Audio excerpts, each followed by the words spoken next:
Hello everyone, welcome to রুমির রান্নাঘর।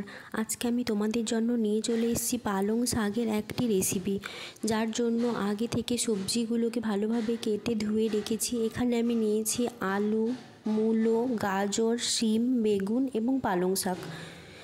কড়াইতে সামান্য তেল দিয়ে তেলটা গরম হয়ে গেলে ওর মধ্যে বড়িগুলোকে ভেজে তুলে নিলাম। বড়ি ভাজা হয়ে গেলে ওই তেলের মধ্যে 5 ফোড়ন, শুকনো লঙ্কা, তেজপাতা দিয়ে একে একে সমস্ত সবজি আর সামান্য পরিমাণে লবণ আর হলুদ দিয়ে নাড়িয়ে ঢাকনা দিয়ে দিলাম। গ্যাসটাকে আপনারা লো ফ্লেমে রাখবেন। সবজিগুলোকে ভালোভাবে সেদ্ধ হতে দেবেন। মাঝে মাঝে ঢাকনা খুলিয়ে নাড়াচাড়া করে অল্প পরিমাণে পালং শাক আমি এর মধ্যে মিশিয়ে দিলাম।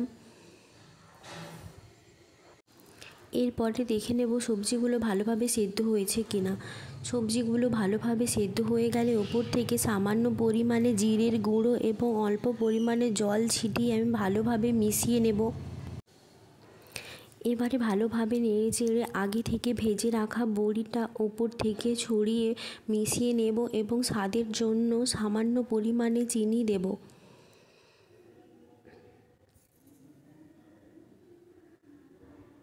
আমার রেসিপি একদম রেডি।